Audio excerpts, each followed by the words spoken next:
मेरी ज़िंदगी के तो बहुत सारे पहलू हैं जो विजय जी, जो आप सेलिब्रिटी या एंकर ये सब कह रहे हैं ना, मुझे ऐसा लगता है मेरी ज़िंदगी का सबसे अगर गूढ़ मंत्र जिसको मैं लेके चलती हूँ, मैं हमेशा ये कहती हूँ अपने आप से कि अपना झांसी का वो 2.5 कमरे का घर मत भूलना जहाँ पली बढ़ी और जहाँ से ऊपर उठी।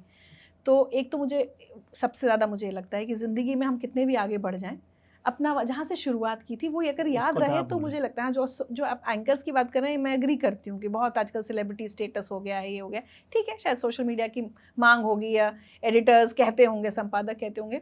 मुझे याद है बहुत साल पहले। आपके साथ बाउंसर चलते हैं क्या? नहीं नहीं, मेरे साथ प्रोग्राम में गया था, एंकर्स का एंकर्स थी तो बड़ी एंकर हैं, 4-5 साल हो गया उनको काम करते हुए। 4-5 साल। तो उनके साथ 10 बाउंसर्स चल रहे थे। Oh my God. News channel और लगा न्यूज़ चैनल के, और उनके एटीट्यूड से लगा कि हाँ उनको चाहिए 10 बाउंसर्स। कब बनोगे ऐसा एंकर?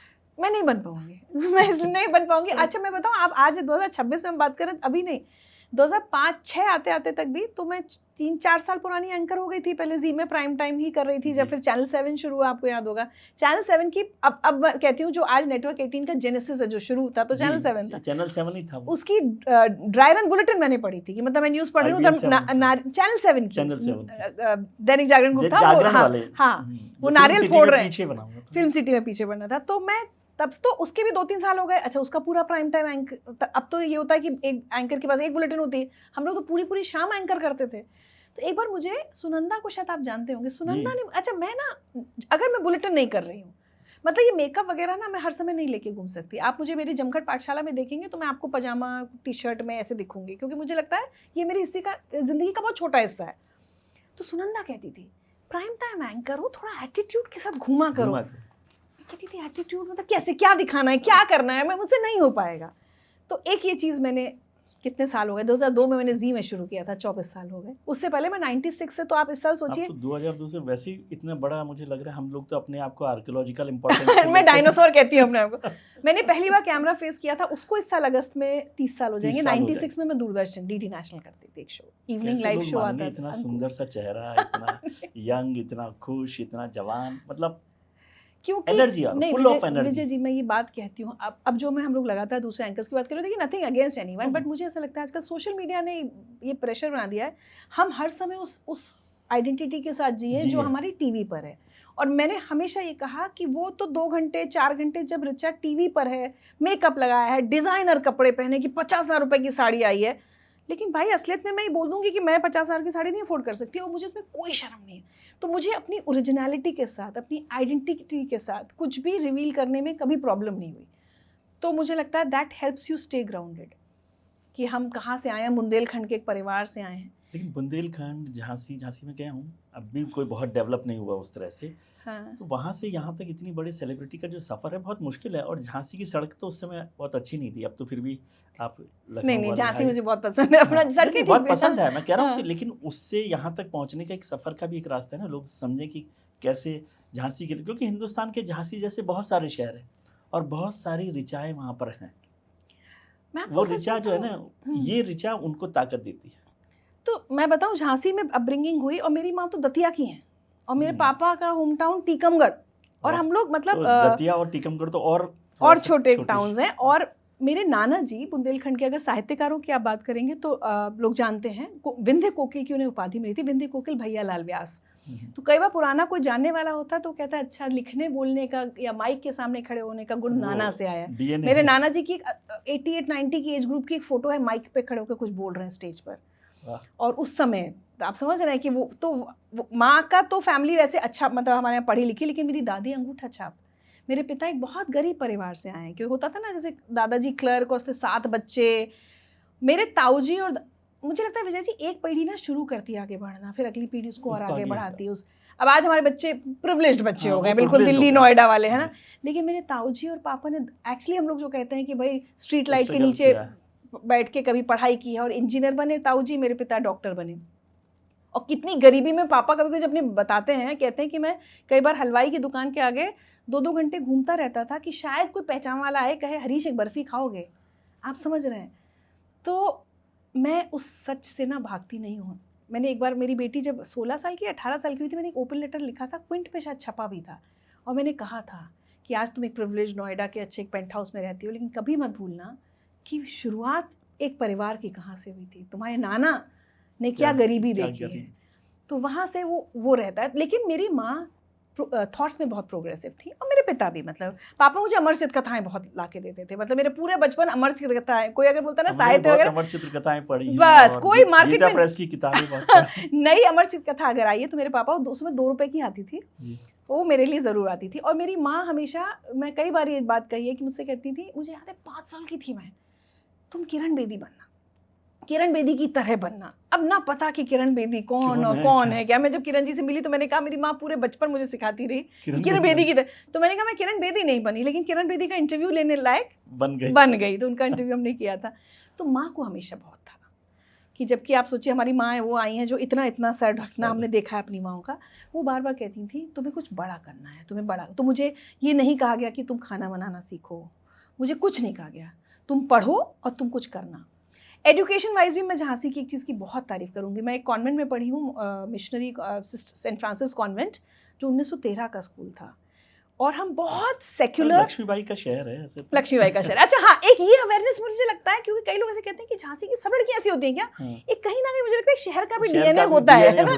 तो हम लोग इस अवेयरनेस का जीते हैं कि हम लक्ष्मीबाई के शहर के हैं। तो प्रोग्रेसिव ही रहे हमेशा। विजय जी, बहुत साल बाद ऐसा हुआ कि IBS 7 में जब थी तो मेरा कोई कोलीग झांसी गया, तो उसने मुझे वहाँ से मैसेज किया कि मैम यहाँ 9 साढ़े 9 बजे लड़कियाँ बढ़िया स्कूटी पे घूम रही हैं।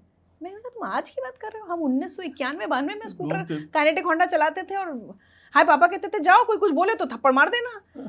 तो मैं इस बात का क्रेडिट अपने परिवार को दूंगी, कभी ये नहीं कहा गया कि नज़रें झुका के जाना, या लड़की हो तो ये नहीं कर सकती। मैं अपने, कल हम लोग ऑफिस में बात करते, मैंने कहा मैं अपने भाई के बिहाफ पे लड़ने चली जाती थी, लड़कों को पीट देना मतलब हाँ ऐसे हमको सिखाया ही नहीं गया। तो मुझे लगता है वो चीज़ मेरी ज़िंदगी में बहुत मेरे साथ रही, कॉन्फिडेंस। लेकिन सबसे ज़्यादा मैनिफेस्ट अगर किसी ने मेरी इस आज की पोजीशन को किया तो वो मेरी माँ, और उसके बाद मेरे हस्बैंड का बहुत सपोर्ट रहा।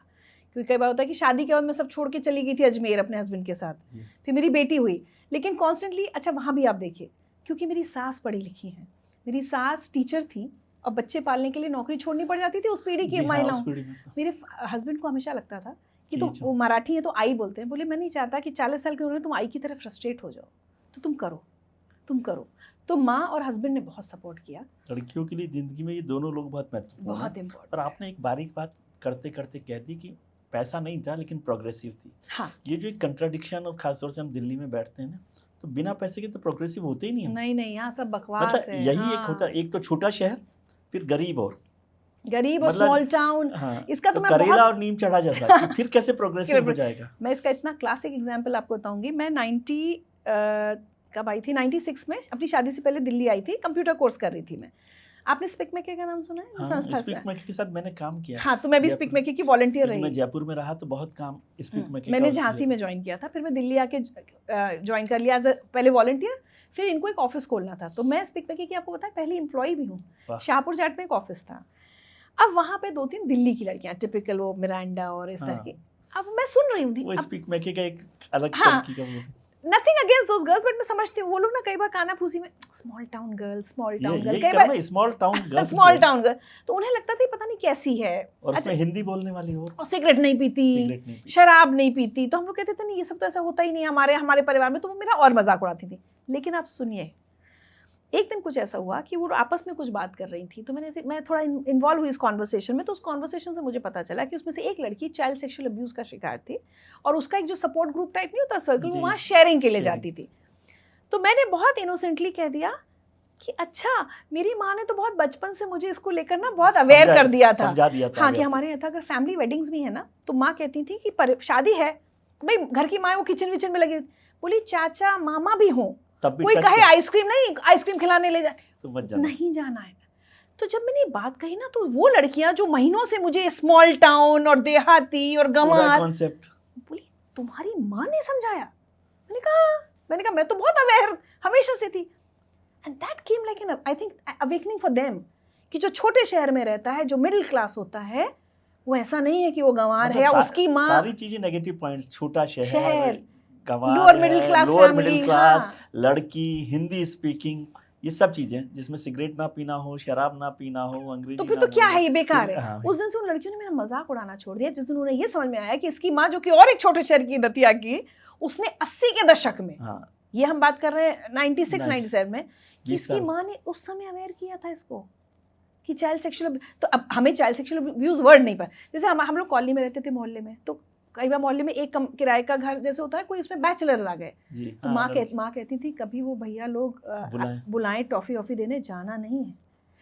तो वर्ड नहीं था चाइल्ड सेक्सुअल अब्यूज, लेकिन अवेयर कर दिया था। अवेयर था ना, शब्द नहीं था। अपने मामा चाचा पे भी ट्रस्ट नहीं करना है, ये मेरी माँ ने कब सिखाए थे, माएँ आज नहीं सिखा पाती, आज भी नहीं सिखा पाती, है ना। तो मुझे ये लगता है कि परसेप्शन बहुत गलत है। छोटे शहर की लड़कियां, महिलाएं बहुत प्रोग्रेसिव होती हैं, वो ज़्यादा कर लेती हैं। और मैं अपनी बेटी को कई बार ये कहती हूँ कि बेटा तुम्हारे पास है, शायद तुम्हारे अंदर उतनी फायर नहीं होगी। हमारे पास नहीं था ना, तो हमें अमिताभ बच्चन से मिलना है। हमारे पास कार नहीं थी, तो एक कार जीवन में एक कार खरीदना टारगेट था भाई। अब जिंदगी भर मेरे पिता अगर किराए के घर में रहे तो अपना एक घर होना टारगेट था। तो फायर थी ना कि जीवन में कुछ करना है।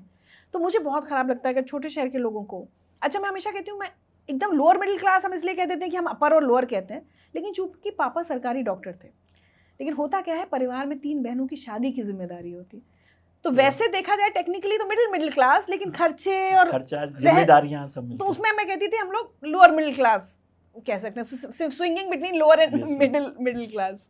लेकिन पढ़ने के लिए नहीं रोक रहे, विचारों के लिए नहीं रोक रहे, काम करने के लिए नहीं रोक रहे, और झांसी की लड़की को दिल्ली आकर काम करने के लिए नहीं रोक रहे। ये सब भी तो बहुत सारी चीजें हो सकता है आज हम बैठे ना तो सब नॉर्मल लग रहा हो कि ऐसा नहीं है, लेकिन वो वहां जाकर आप देखेंगे, उस जमाने को देखेंगे। जब मैंने कहा मुझे पीएमटी की कोचिंग करने लखनऊ जाना है, मुझे मालूम है कि वो खर्चा कैसे हुआ होगा, लेकिन मुझे भेज दिया। जबकि पापा बीइंग डॉक्टर कभी नहीं चाहते थे माँ पापा की मैं डॉक्टर बनूं, क्योंकि उन लोगों ने ना वो सरकारी डॉक्टर्स की, अब आजकल के कॉर्पोरेट टाइप हॉस्पिटल का कल्चर तो देखा नहीं था। तो मेरे ससुर के साथ भी वही था, वो मेरे हस्बैंड से भी कहते थे डॉक्टर नहीं बनना, क्योंकि सरकारी अस्पताल के डॉक्टरों की बेचारों की हालत बहुत खराब होती है, नौकरी करना। लेकिन फिर भी अगर मैंने कहा, क्योंकि उस समय वही ऑप्शन दिखते थे, मैंने कहा सब सहेलियां पीएमटी दे रही हैं तो मैं भी दूंगी, तो ठीक है दो। फिर मैंने कहा मैं एप्टेक से कंप्यूटर कोर्स करूंगी, करो। मैंने कहा इस कंप्यूटर कोर्स का आखिरी साल दिल्ली में जाना है, कंप्यूटर कोर्स। हाँ, लेकिन हालांकि मैं आपको बताऊं, मैंने कोर्स के साथ साथ नौकरी की कि मेरे पापा पे फाइनेंशियल बर्डन है। तो मैं 18 साल की उम्र से विजय जी नौकरी कर रही हूँ। मैं सिर्फ जर्नलिज्म नहीं किया है, मैंने एप्टेक में वो नहीं होता लिटरली रिसेप्शनिस्ट की नौकरी की है। तो और सिर्फ इसलिए कि मैं अपने पापा के फाइनेंशियल बर्डन ना हो। फिर ये हुआ 3rd ईयर करने दिल्ली जाना है, ओके जाओ। फिर मैंने कहा दूरदर्शन से ऑफर मिला है शो करने के लिए, अंकुर करो, मतलब मुझे इस लड़के से शादी करनी है अपने पसंद के, हाँ करो। उसमें कुछ कंडीशंस थी जो कि फैमिलीज एक दूसरे को जानती थी, लेकिन मुझे नहीं लगता मेरे किसी भी डिसीजन पे कहा गया कि नहीं ये नहीं करना है तुमको।